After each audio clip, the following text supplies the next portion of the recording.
Train کا سفر اور میں از قلم ایمان رضوی قسط نمبر 2۔ دل تو شیشے کی پیالی میں چائے پینے کا کر رہا تھا، لیکن ٹرین چلنے کا وقت بھی ہو گیا تھا۔ لڑکے نے گرم چائے ڈسپوزیبل میں انڈیلی، کافی معصوم اور پیارا سا بچہ تھا۔ پھر پیسے لے کر جلد ہی اتر گیا۔ اب ایک ہاتھ میں بسکٹ تھا، دوسرے میں سکون سے کھڑکی کی طرف چہرہ کر کے جیسے ہی چائے کا سپ لیا، پورے ذہن میں سکون سا اتر گیا۔ ویسے بھی گہرے لوگوں کو چائے کافی ایسے مشروب پسندیدہ ہوتے ہیں، ایک گھونٹ سوچوں اور احساسوں میں تازگی سی بھر دیتا ہے۔ ٹرین کے چلنے کی آوازیں آنے لگی، تقریباً نئے مسافر چڑھ گئے تھے۔ پھر کچھ ہی پل میں 2 شخص میرے سامنے والی جوائنٹ سیٹ پر بیٹھنے آئے۔ کچھ پل کو تو سانس ہی ساکن ہو گئی۔ بظاہر میں انجان بن کر اپنی چائے کی طرف متوجہ رہی۔ ان میں سے ایک بڑی عمر کا بزرگ تھا اور ان کے ساتھ ایک دراز قد نوجوان تھا جس نے سیاہ ہوڈی پہن رکھی تھی۔ خود پر چند پل کے لیے کسی کی نظریں محسوس ہوئیں، پھر انہوں نے نظریں ہٹا لیں۔ فطرتاً کوئی بھی اکیلی لڑکی کو دیکھ کر حیران ہوتا ہے۔ بہرحال میں نے چند آخری گھونٹ چائے کے حلق میں ڈالے۔ ٹرین پھر سے چلنے لگی۔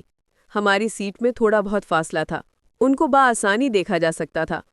بزرگ آدمی کے بال سفید تھے، انہوں نے ٹراؤزر جیکٹ پہن رکھی تھی۔ ان کے چہرے پر الگ ہی قسم کی رونق تھی جو اس عمر میں نہ کے برابر ہی ہوتی ہے۔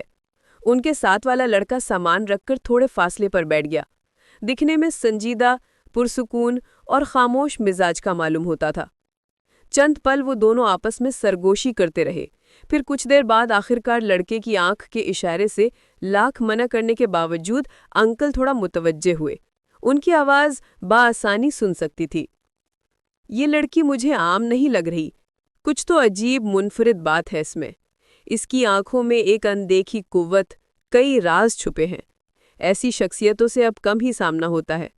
انہوں نے دھیمی آواز میں ساتھ بیٹھے لڑکے کے ساتھ اپنا نظریہ پیش کیا جو چہرہ دوسری جانب کیے بیٹھا تھا۔ میں نے آہستہ سے آنکھیں بند کر کے کھولی اور کھڑکی کی طرف ہی متوجہ رہی۔ سورج مغرب کی طرف بڑھتے ساتھ ہی گہرے نارنجی رنگ کا ہو رہا تھا۔ سفر میں ہر گزرتا پہر گہری روحوں کو ان کے باطن سے کچھ نیا دے جاتا ہے۔ نینو پلیز، آپ ہر جگہ اپنے تجربے نظریے نہیں پیش کر سکتے، اس نے دھیمی سی آواز میں کہا، گویا وہ شرمندہ ہوا تھا۔ سفیان، تم میری باتوں پر سنجیدہ کیوں نہیں ہوتے؟ وہ خفا ہوتے ہوئے بولے تو نہ چاہتے ہوئے بھی مسکراہٹ سے میری آنکھ چھوٹی ہو گئی۔ سفیان اب سینے پر بازو باندھے کھڑکی کی طرف متوجہ تھا، کچھ بال ہوا سے آگے کوڑ رہے تھے۔ پھر ایک نظر اس اجنبی انوکھی سی لڑکی کو دیکھا۔ واقعی اسے نینو نے ٹھیک پرکھا تھا۔ ذہن نے سرگوشی کی، چہرے پر آتی مسکراہٹ چھپا گیا۔ وہ ایسے سفر کم ہی کرتا تھا، مجبوری میں یا پھر نانوں کے ساتھ جب کسی وادی سے آنا جانا ہوتا۔ اس دفعہ اسے کیا معلوم تھا یہ سفر کچھ مختلف لکھا گیا ہے۔ بہت وقت ہو گیا لیکن اس لڑکی کے پاس کوئی نہیں آیا۔ اس کا مطلب یہ ڈیٹیکٹیو ٹائپ لڑکی اکیلے سفر کر رہی تھی۔ سفیان نے آئی برو اوپر کر کے چہرہ کھڑکی کی طرف موڑ لیا۔ میں بھی اب بیگ سے کتاب نکال کر پڑھنے لگی کہ اتنے میں انکل کو اچانک کھانسی ہونے لگی۔ سفیان ان کی پیٹھ سہلا رہا تھا۔ میں چند پل بیٹھی رہی، پھر پانی کی بوتل لے کر ان کے سامنے آ بیٹھی۔ انہوں نے پانی پیا، پھر کچھ پل بعد ٹھیک ہو گئے۔ سفیان نے حیرانی سے مجھے دیکھا، لیکن میں ویسے ہی بے نیاز رہی۔ Uncle, are you okay? آپ کو کچھ چاہیے؟ کہے بغیر میں رہ نہ سکی۔ وہ میرے دادا کی عمر کے تھے۔ ہاں بیٹا، بس ٹھیک ہوں، شکریہ آپ کا، وہ نرمی سے دیکھتے ہوئے بولے۔ وہ اب خوش دلی سے سوال کرنے لگے۔ میں بھی اپنی جگہ پر بیٹھ کر انہیں جواب دینے لگی کہ میں کہاں سے آئی ہوں، اچھا اور منزل کیا ہے آپ کی؟ ان کے اس سوال پر ذہن الجھ سا گیا، پھر چہرے پر آتی لٹ پیچھے کر کے مخاطب ہوئی، جو اس ٹرین کا آخری اسٹیشن ہوگا وہی میری منزل۔ میرے چہرے پر اعتماد دیکھ کر انکل کی آئی برو خوشی سے اوپر ہوئی۔ سفیان بھی اسی طرف متوجہ تھا۔ وہ دونوں اجنبی تھے، پر ہمیشہ کی طرح مجھے اجنبیوں سے اتنا خوف محسوس نہیں ہو رہا تھا۔ کیا کسی ایجنسی کی ڈیٹیکٹیو ہو؟ ان کی اس بات نے حیران کر دیا تھا۔ نہیں، میں بس عام سی انسان ہوں، مجھے بس یہی الفاظ سوجھے۔ اوہ اچھا اچھا، ہم بھی اپنے پرانے گھر سے ہو کر آئے ہیں جو وادی میں بنا ہوا ہے۔ یہ میرا نواسا ہے سفیان، ہم دونوں کے مزاج کافی ملتے جلتے ہیں، تبھی زیادہ تر ساتھ سفر کرتے ہیں۔ وہ سفیان کی طرف اشارہ کرتے ہوئے بولے۔ میں نے اس بات میں سر ہلا کر نظریں جھکا لیں۔ کچھ دیر بعد وہ بولے تو ان کے الفاظوں نے گویا میرے اندر کی دنیا میں ہلچل سی مچا دی۔ تمہیں پتہ ہے تم عام نہیں ہو، تم ایک الجھی ہوئی خاص شخصیتوں میں سے ہو۔ تمہاری آنکھوں میں کچھ ہے جیسے انہیں کچھ خاص کی تلاش ہو۔ تم جس راستے پر جانا چاہتی ہو وہ کوئی معمولی راستہ نہیں ہے، بہت کٹھن اور پتھروں سے بھرا راستہ ہے، پر تم میں اتنی ہمت ہے کہ تم ان پتھروں کو ہٹا سکو۔ وہ بوڑھے انکل مجھے دیکھ کر بہت کچھ پہچان گئے تھے، اور واقعی زندگی کے اس سفر میں کچھ لوگ آ کر آئینہ دکھا دیتے ہیں، یہ آج میں نے جان لیا تھا۔ میرے بغیر کچھ کہے وہ بہت کچھ جان گئے تھے۔ میری چال سے میرے حال کو جاننا اتنا آسان نہیں تھا۔ میرے پاس کہنے کو کچھ نہیں تھا، سو فقط ان کی طرف مسکراہٹ اچھالی اور کھڑکی سے باہر دیکھنے لگی۔ ٹرین گھنے جنگلوں کے بیچ سے گزر رہی تھی، رات کے اندھیرے کا آغاز ہو چکا تھا۔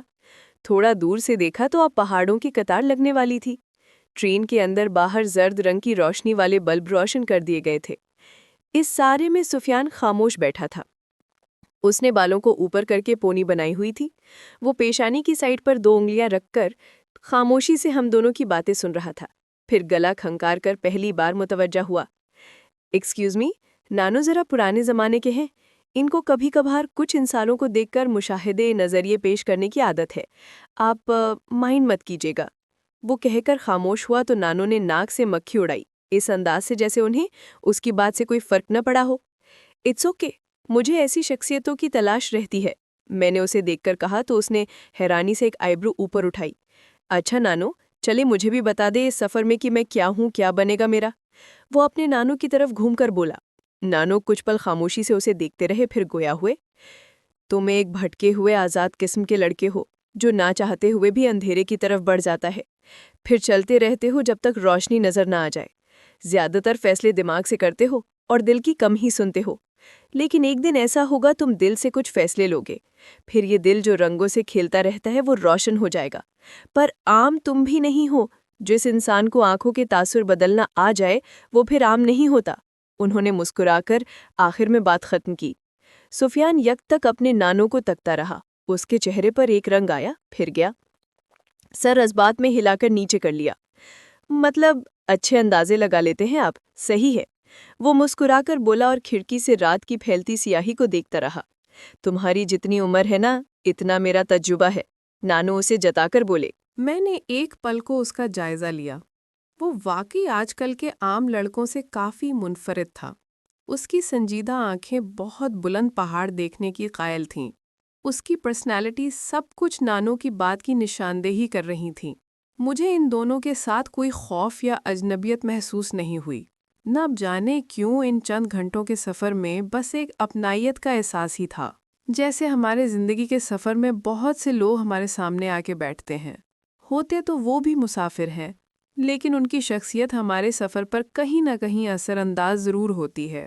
کئی اسٹیشنز آئے گزرے، انکل نے ہمیں بہت سے قصے سنائے، پرانے زمانے کے، ہر طرح کے۔ ان کے قصوں سے یہ معلوم ہوا کہ وہ پرانے زمانے کے درویشوں میں کافی دلچسپی رکھتے تھے۔ وہ مختلف وادیوں میں جا کر ان قدیم درویشوں کی باتوں، زندگی کی چیزوں کا جائزہ لیتے تھے۔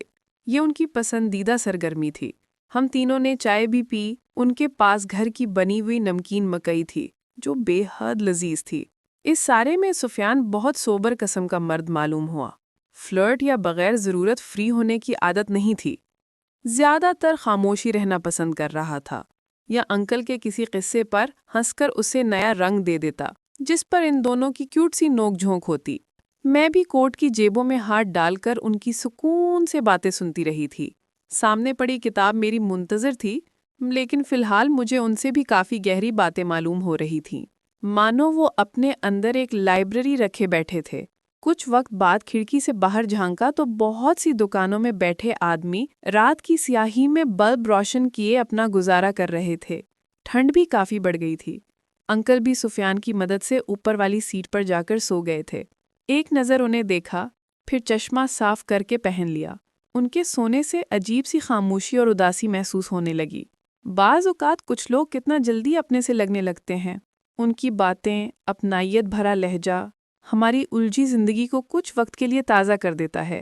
ان کیوٹ سے انکل کے ساتھ بھی میرے ذہن کو ایسی وابستگی محسوس ہوئی تھی، لیکن اس اپنائیت کے پردے کو ہٹا کر دیکھو تو ہر وابستگی، اپنائیت عارضی ہے۔